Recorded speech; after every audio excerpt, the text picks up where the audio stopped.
Hello everyone, welcome to episode 16 of Wake Up Call. In today's episode, we're going to be talking about economics, the labor market, and the future of work. And to do this, we have a special guest. His name is Maarten Good. He's a full professor of economics and institutions at the Faculty of Law, Economics and Governance at Utrecht University. His research focuses on labor markets, including technological progress, labor market intermediation, inequality, and institutions. His award-winning research is published in international peer-reviewed journals, books, and magazines. He's a regular speaker at international conferences in the areas of innovation, productivity, economic growth, labor markets, and so on. He's also an award-winning teacher and has taught courses on European macroeconomics, economic growth, and labor economics at various schools and organizations. He's currently coordinating the Future of Work initiative at Utrecht University and is involved in various initiatives by the European Commission, national policy institutes, and multinational corporations. We're very excited to have him on, and welcome to the show. Hello, and thank you so much for coming on the show. Thanks for having me. So to just kind of introduce listeners and viewers a bit more to you, while researching you, it is so, we find a quote about you from Utrecht University that says that the labor market and institutions create prosperity, but are also a source of social inequality. And you say that this kind of trade-off is central to your research. And I felt that this is so important to many young people and students nowadays, especially who are just entering our economy and who want to be the winners rather than the losers in it. And I feel like a lot of them are uncertain about the future of their work. Also, many young people feel like they don't like the old 9-to-5 model. They want to work independently for themselves, or they sort of critique the fact that a lot of the times the 9-to-5 model becomes a sort of 24/7 model because of the technology. You're always sort of bringing your work back home on your phones or laptops. So there's a lot of these kind of uncertainties or critique about the way we work nowadays. So maybe you could tell us a bit more about the Future of Work initiative that you do and coordinate at Utrecht University, and what is it about, what are its goals, and how does it imagine the future of work? So that's a super question. So the initiative that I co-founded with some colleagues in Utrecht, it's called the Future of Work, which isn't a very original name, and there's many initiatives that have popped up the last decade that are called Future of Work or Work of the Future or something related. And I think it has to do with a new kind of wave of, you could call it technological anxiety, that, with the breakthroughs in artificial intelligence, for example, that we've seen in the last 10, 15 years, people are concerned about, and companies are concerned about, what does it do to jobs? Workers are concerned about, will I lose my job? And if not, will the contents of what I do on the job, will that change? And that brings with it a lot of uncertainty.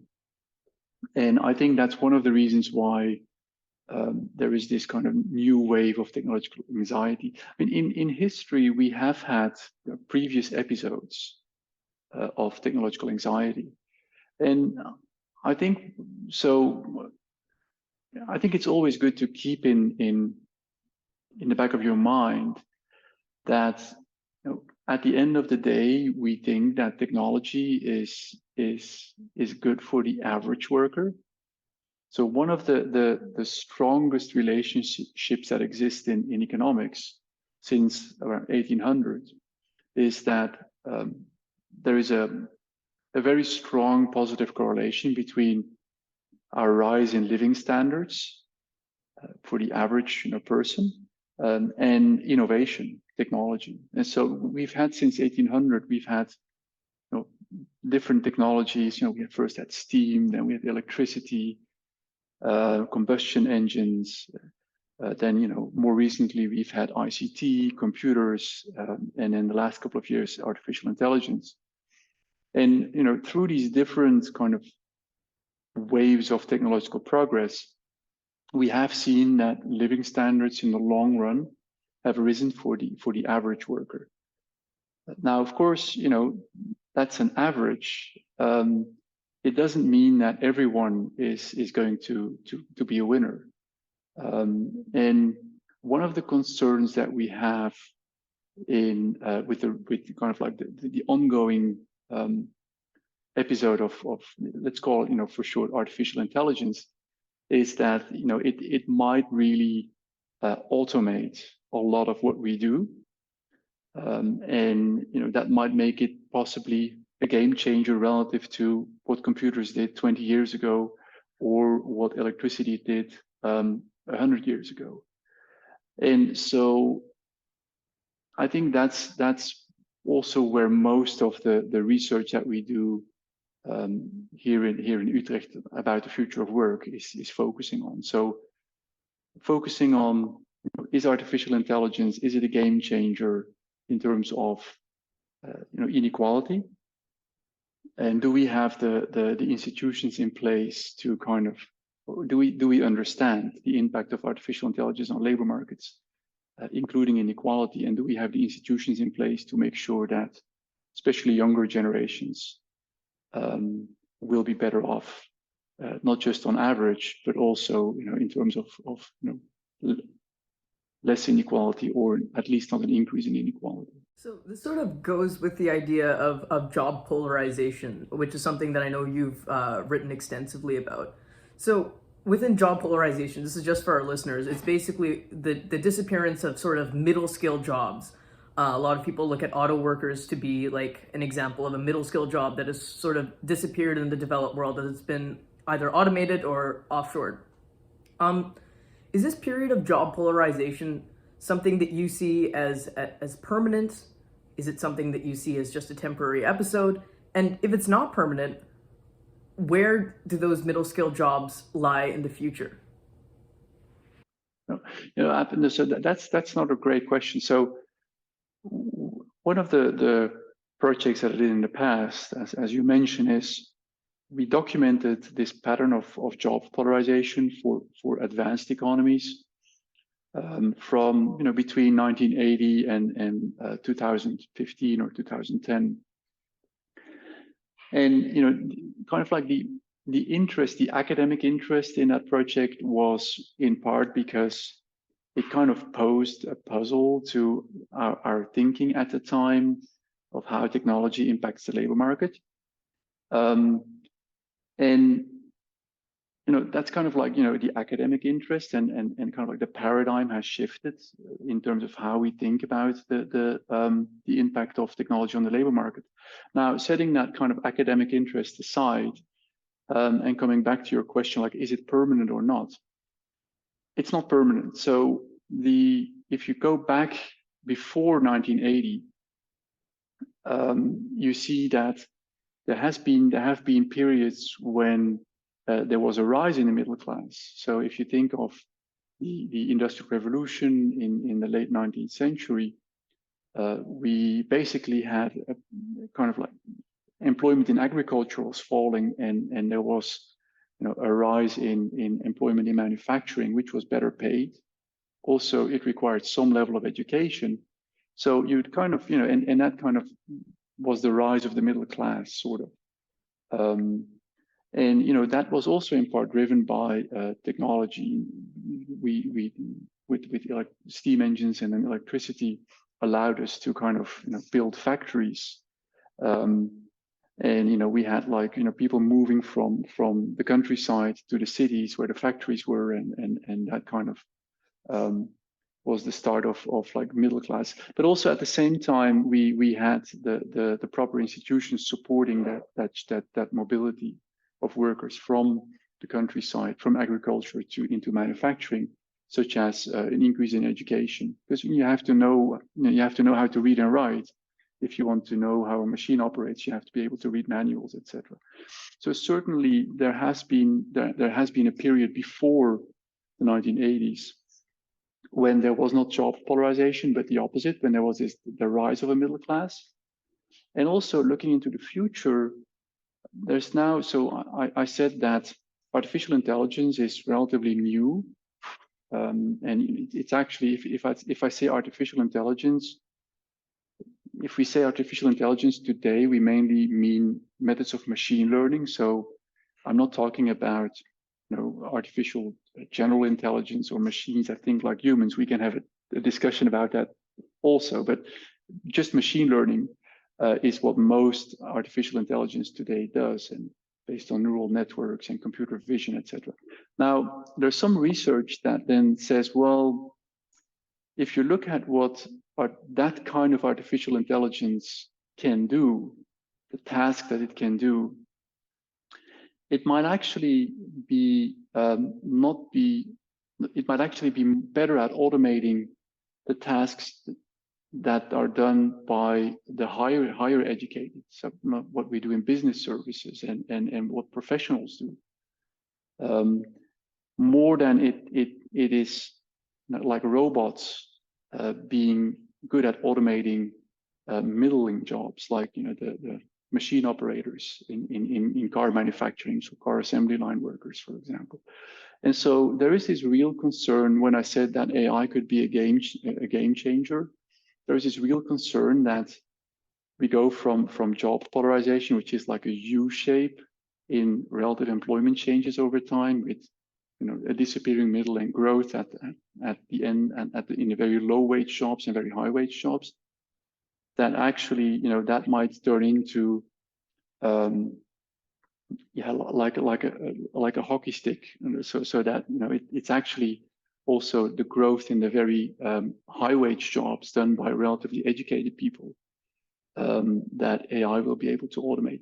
And that again, also looking towards the future means that job polarization is not something that we should expect is permanent, but it could well change because of AI, for example. This is really interesting, and I myself have thought about AI and like the benefits of it, but also the dangers of it for people recently, and how perhaps right now many of us are only thinking about the benefits but not really thinking about how can this affect so many people in the future. So do you think that we should regulate AI in this sort of sense to prevent job losses in the future, or do you think that this is sort of natural and we will just adapt to it as time goes? Sorry, I think that's a great question. So I think we really need to regulate, and we are, especially in Europe, I think we're trying to do that. We might not be doing it fast enough, but there is this real danger that if we just let AI be developed and implemented, that it does not have the societal impact that we think is best. And so there's interesting research done by some people in the US where we don't know much about AI yet. So, we're trying to collect data on AI. So what they did is they added questions to the annual business survey about, and they asked firms like, do you adopt AI and why do you adopt AI? And what you see then is that it's actually a relatively small fraction of firms that are adopting AI, like between around 3-4% of firms, but it's mainly the large firms. So in terms of workers exposed to AI, you're talking about not 4 or 5%, but you're talking about 25-30% of workers are employed in firms that adopt AI. And then they also ask, why firms adopt AI. And one of the main reasons is to automate processes. And so what that means is that apparently the incentives today in the private kind of sphere, the incentives today to innovate are such that AI is geared towards automating processes. So firms mainly adopt AI to automate processes. And if we kind of let that go unmanaged, that might hurt workers a lot more than we think is desirable from a more societal point of view. And so that's where I think we should try to regulate AI towards, among other things, questions like, can we not develop AI that complements workers rather than being focused on automating processes and automating workers? And there's other issues, right? So it's not just job loss that is important in regulating AI. I mean, there's also ethical concerns, there's privacy concerns. As I said, AI it's about machine learning and what makes machine learning work, and why it has become so popular in the last 5 to 10 years is because we now have the machines that are powerful enough to process big data, and we have access to these big data. And that's what machine learning does. So machine learning is just a prediction tool that, based on statistical methods, is using data to make better predictions than we can as humans. And so that's, I think, that's also why privacy and how we deal with data, how we regulate data and data sets and access to data is so important. And then there's other concerns like, social media, echo chambers in social media, and how it even influences our democratic processes. So I think there's a lot that we need to think about, and if necessary, we need to manage. And another way of looking at it is to there's this very interesting work by Joel Mokyr. He's an economic historian at Northwestern, and so I said that since 1800, about 1800, one of the strongest relationships in economics is between innovation and our living standards, real wages. And so Joel's point is that, well, that's true. But, what's also true is that, there were a lot of innovations before 1800 that did not result in rising living standards.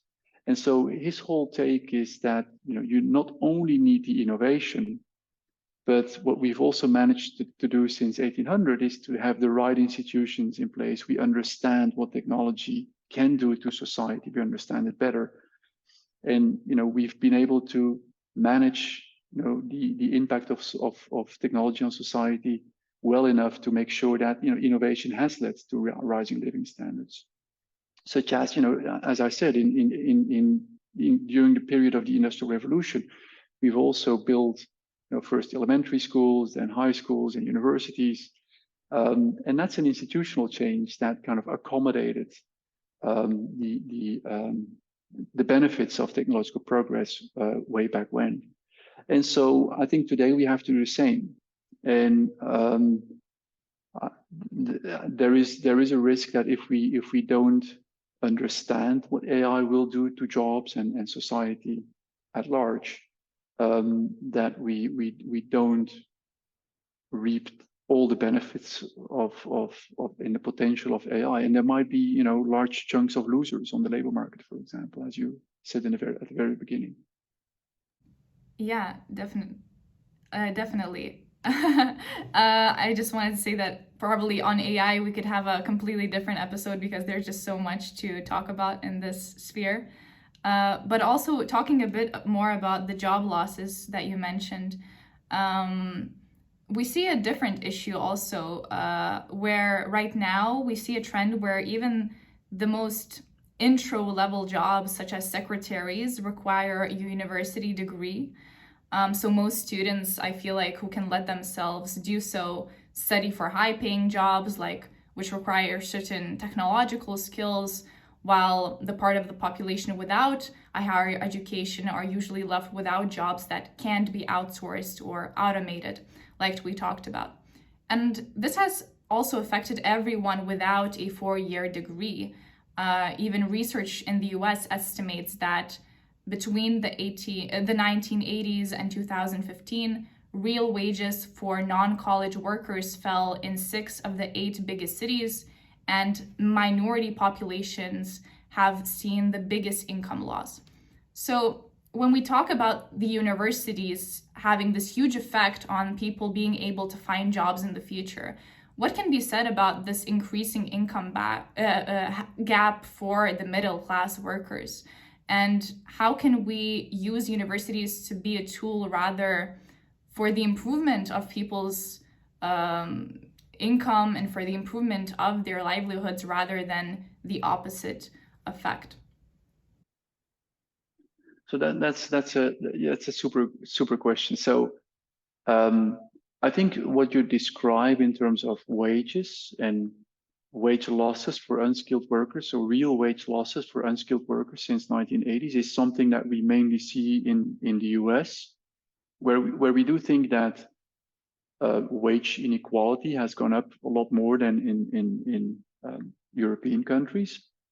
Which, in European countries, I think technology has kind of translates itself differently, transforms itself differently in its impact on the labor market. But so it's actually true that for the US, and this is really amazing if you think about it, that so an unskilled worker, a worker with a high school degree and nothing more. Today, the real wage that she earns is actually less or just as much as an unskilled worker was earning back in 1980, 1970. So for those people, there has not been any rise in living standards over the past 40, 50 years, which is really striking. I think that's a real concern. And so the problem. So when I was doing my PhD, that was in the early 2000s. I was doing my PhD in the London School of Economics, and I wrote the first paper with my advisor Alan Manning on job polarization. And that was also at the time when in the UK, I don't know whether you remember this, that in the UK we had the Labour government. And its third way, which was, very popular and very successful at the time. And one of the kind of flagships of their program was also, I think it was called education, education, education. And so the idea was we should give more kids higher education. And Alan and I, we said, about the same time that debate about education was going on, we kind of came with our picture of job polarization. And we said, well, you have to be a little bit careful because there's also a rising demand in the labor market for people that are doing, you don't need a lot of skills to wait rooms in a restaurant or, wait tables in a restaurant or clean rooms in a hotel. And they're low paid because we can all do it. It's some sort of eye, hand, foot coordination that we all learn as kids. And that's why, there's plenty of supply of skills to, wait tables in a restaurant. But technology cannot do them yet. So that's why they cannot be automated. And so there's an increase in people. So if you look at the employment shares of people in low wage jobs, mainly in low paid services, it has risen over time. Now, and so Alan and I said, well, you have to be a little bit careful, kind of pushing everyone towards a college degree, because first of all, many of the students won't be able to do it. I mean, and also it's actually not necessarily true that this is what the labor market needs. Now, what we also didn't want to say is that we should stop educating kids, right? So, and I think that this was the early 2000s, and I think our insights have developed since then, also based on research done for the US, like people like David Deming and so on, their point is like, look, the labor market not only needs, and I'm paraphrasing here, programming skills. So, college kids that can program Python or whatnot. The labor market also needs a lot of workers that are very good in things that computers are relatively bad at, such as social skills, interactive skills. And so I think that what universities could do, or what our educational system could do, and not just universities, is to, at all levels of education, focus more, for example, on social skills or interactive skills, emotional skills, which is really something that the labor market needs, but that, but that technology cannot do. So this is something that workers there will be a demand for those kinds of skills, even in 10, 20 years time. And these are not skills that you only need in high paid jobs. I mean, I really enjoy being, if I go out eating, I really enjoy, if I have a good waiter who can make a joke, and that is a very pleasant person to communicate with. And so I think that the message is not that we should educate more necessarily. There is a need for more programmers and so on. So I think we need more programmers. We need more, for example, women in tech jobs, etc. But there's also, I think, a large group of people that we have to be realistic. Not everyone can go to college, that cannot go to college. But also for them, I think there is a demand for skills, which is not the programming skills, but it's the sort of interactive communication skills that are very important in many service-oriented jobs, for example. But it's a big agenda. So I think for our educational system, the challenge is just there is a big challenge there to try to adjust to that reality. Okay, so now I want to change gears and talk a little bit more looking forward into the future. We talked about one challenge for future labor markets, which was AI. And I think another one that a lot of people my age are getting an anxiety about is the idea of climate change completely upending everything that we know about labor markets. Of course, it seems clear that most countries are looking to move towards the path of decarbonization. But of course, at the same time, that may further increase the job polarization. Because I know in Canada, there's hundreds of thousands of people working in our oil patch. But of course, the long-term plan is eventually that we're going to move off of that and go to a more green economy. But those are a lot of people that often don't have skills that would easily apply to other programs. So people are suggesting all sorts of things for this, as they are with AI and the way that we deal with it. Some people are suggesting that, we get retraining programs, but those don't seem to be super effective at doing their job. Others are suggesting that we go for the basic income method that allows people to transition into different jobs. But I think the concern is that there may not be, that they just won't have the skills required in this current economy. Like, of course, the type of person that goes on to become an oil patch worker is very different than the type of person that goes on to become a programmer. How do we readily transition these people into a future economy? That's a great question. So I think in general, training programs have been relatively efficient. Now the problem that you kind of identify, I think, is a real one. So we've also done some research here in the Netherlands, where we look at people who become unemployed, and we look at how they search for new jobs, for new work. And one of the things that happens, so we kind of collaborated with the Public Employment Service. And what the Public Employment Service does is it tries to, it's an online platform, and it tries to collect data from the job seeker. So when someone becomes unemployed, she has to kind of, give information to the platform. She enrolls and she says, "Oh, I have this many years of experience doing this and that," and of course, you also tell her. So you also tell the platform what your education level is, etc. And what we then do is we look at. So imagine you are a cleaner who becomes unemployed. So your previous occupation was cleaner. Then what we see, so the platform also asks people, what new job would you prefer? And then often what we see is that if you have been a cleaner, you look for another job also in cleaning, because that's what you're used to, and so you think, oh, these are my skills, these are my competencies, so I look only for vacancies in cleaning.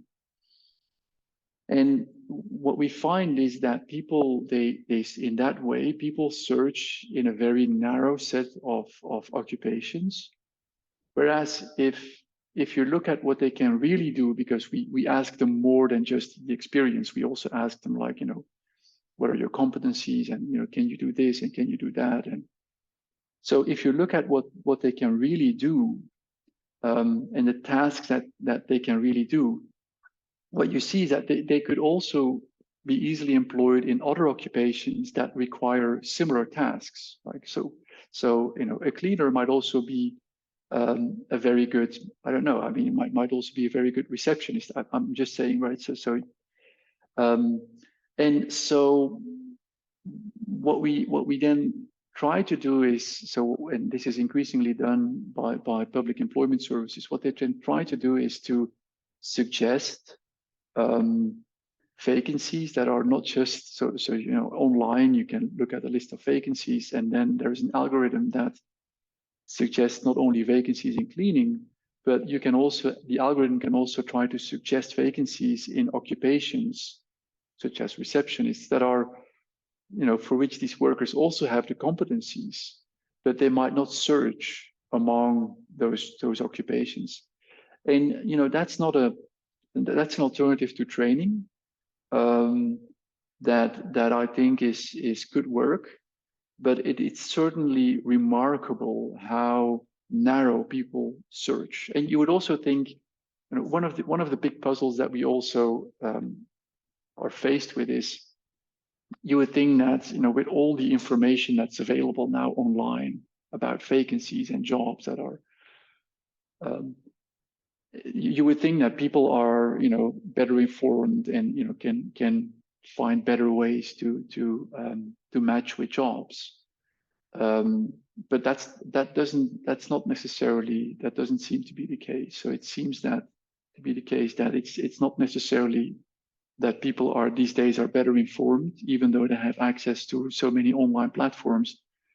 So people search for jobs in a very specific way, in a very narrow way. And I think one alternative to training is to kind of try to make them aware of a broader search and help them search more broadly for jobs that they might not think of, but that they could actually do. And so the training is it's intriguing. And training is really important. So I don't want to kind of explain it away. I think it's really key. Next to what universities do, I think training is absolutely fundamental to incorporating the benefits of technological progress, for example. So if you think about, someone has to invest in training, someone has to pay for training. But in the labor market where there's a lot of flexibility in contracts, it's not immediately clear who's going to invest in training, because as an employer you might think, well, why am I going to invest in training for this worker if she's going to be gone in a year's time? Yeah, this is really interesting. I've never thought about it to this kind of detail, and this really makes sense how we need to work on the structure a lot more. Another thing that we wanted to address is the current inflation crisis. We're hearing a lot of the term of labor shortages, and central bank governors are asking firms not to increase wages for the fears that it will just further the inflation that is happening now. Could you explain what is a labor shortage and like how real it is and how much it is just a myth? So I that's not a great topic. I think that today in the Netherlands, and I guess in all advanced economies, there is this idea that we have labor shortages, and at the same time, because of the energy prices, there is inflation. And it's true. Like today, I read in a newspaper that um, the employers don't want to kind of increase wages because they think that that will further even exacerbate inflation that we already have on top of the inflation we have because of rising energy prices. So, and of course, this kind of wage price spirals are something that we experienced in the 70s, and it's that's going to kind of that period was a very recessionary period. We don't want to go back there. Now, you asked a very interesting question when you said, is this, is it real? Is it not real? If you think about the labor shortages, for example. So I think that the labor shortages are, I mean, for sure. I mean, there's a shortage of workers in some sectors, like there is a shortage of baggage handlers at the airport. I read last week, or there is a shortage of train conductors.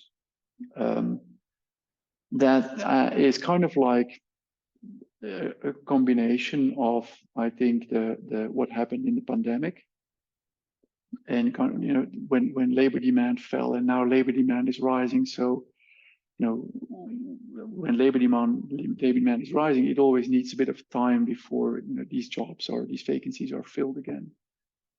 I'm not entirely sure, and so the labor shortage, I think, is in part temporary because of the kind of the pandemic that we've had. It could also be in part structural. But let's kind of, there is a labor shortage. It might not be as severe in 12 months time as it is now, but you also mentioned inflation. There's inflation for sure, but I'm not entirely sure whether the argument that is sometimes made that these two, like the wage price spiral, whether there's a big risk of that happening. If you, for example, look at the Netherlands, collective agreements have not really kept pace with kind of like inflation, and so if anything, there's been wage moderation in the past here in the Netherlands, and also we also have to think about, if you look at the wage increases for low wage workers, whether that's such a bad thing, even if it would result in more inflation, which I don't think it will. But so the fact that we now have labor shortages in say baggage handlers at the airport, why is it such a bad thing, given that these are low wage jobs often done by migrants in flexible contracts? Why is it such a bad thing that their wages would go up? And it's just there's more competition for these workers, and so their wages should go up, or their kind of their protection should go up, or non-wage attributes should increase. Why is that such a bad thing? I mean, maybe that's that reduction in inequality, bottom end inequality is what competition does, and it's good. Even if it, for the economy as a whole, if it would result in higher inflation, which I doubt, right? So I don't think that if we pay our baggage handlers a couple of euros more, that's necessarily such a big, that's having a big impact on inflation. So I would think, the labor shortages, if they're real in low wage sectors, let there be increases in wages. I think that's only beneficial for the labor market and society. And I don't expect that to have a big impact on inflation. So I don't, on that, I'm not on the employer side, and their quote this morning in the newspapers that we should not increase wages. Okay, so the previous questions have been all global issues and things like that, but this is a personal question that's coming from me. I just wrote my honors microeconomics exam yesterday morning, and thank you. I went and studied. I went to study economics because I like talking about these things. I like talking about how labor markets need to evolve. I like talking about how, like, you know, looking into the future, we can make sure that we're all better off and our societies are structured in a way that everyone is prosperous and standards of living are improving. But when I was preparing for that exam, I was, you know, drawing Edgeworth boxes, deriving marginal rates of transformations for economies that only have two goods, where there's only two competitors in an Edgeworth box where you're trading for two goods. And I just can't help but thinking how detached from reality this all seems. I can't tell if my professor is like making these things up. They just seem completely unrealistic and detached from reality. And I'm gonna ask you if you believe that this is just, you know, the fundamentals that you have to learn in order to derive sort of future models that are more accurate and more closely linked with the world, or if we should be working backwards and you know, which is my opinion, in which we should talk about real world things and then explain the theories that explain those things, rather than going theory first and empirical data second. So what are your thoughts? What are your thoughts on that? That's such a super interesting question. So I agree with you that that we should start from, you know, a problem that we care about, and then you know, sociologists will have, you know, their take on it, and as economists, I think we also need models, and models not necessarily like mathematical models, but at least a consistent way to analyze a problem. So that, you know, I mean, models are all meant to make sure that we can analyze a problem in kind of internally consistent, logical way. And I think one of the challenges that economics has, you kind of expressed it much better than I can, is that we are in the social sciences, we are a very mathematically oriented science.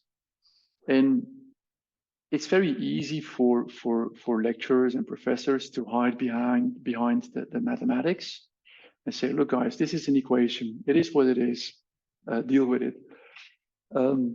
Whereas, you know, I think it's important to then also kind of loop back to, okay, so but what does that mean intuitively, and what does it say about kind of like the real world problem that we're started off with?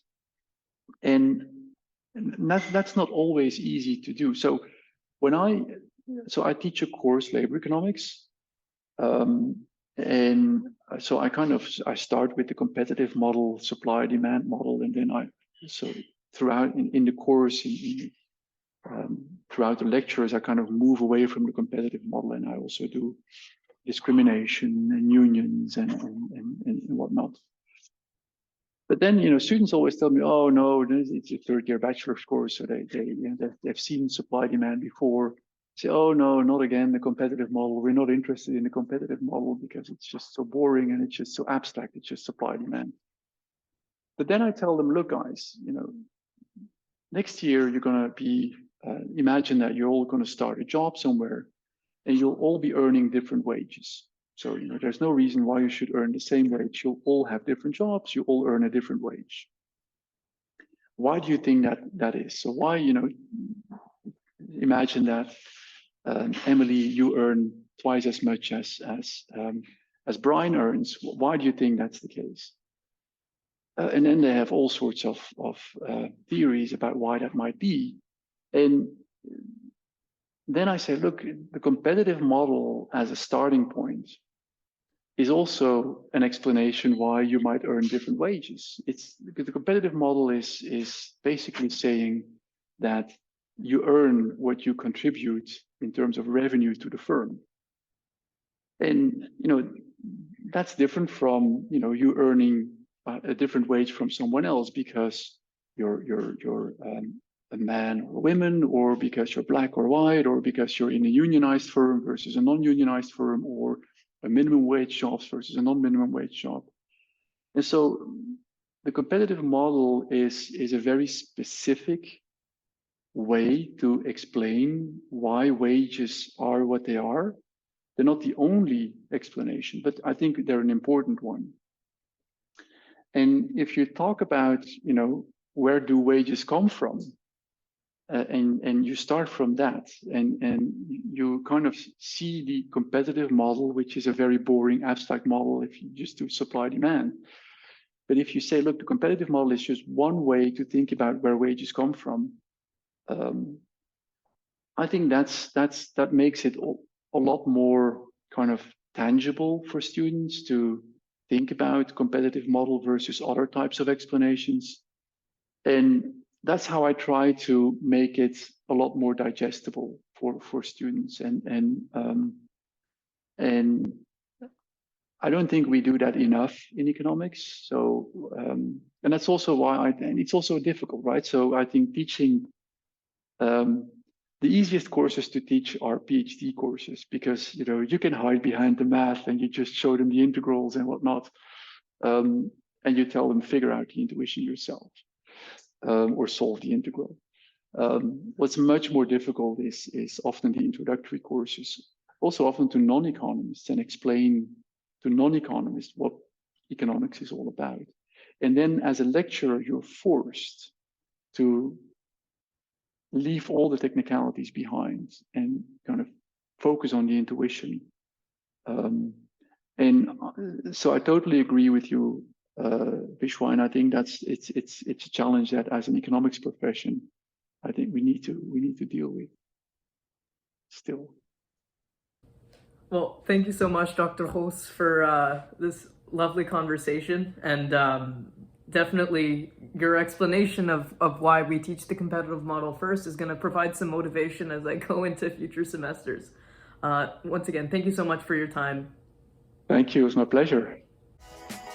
That is the end of episode 16. We really hope that you enjoyed it. Make sure to leave your opinions, comments, or suggestions for future episodes in our comments, or just write to us, DM us. Also, don't forget to follow us on social media. We have Instagram and TikTok, where we post clips and excerpts from our show. And see you next week.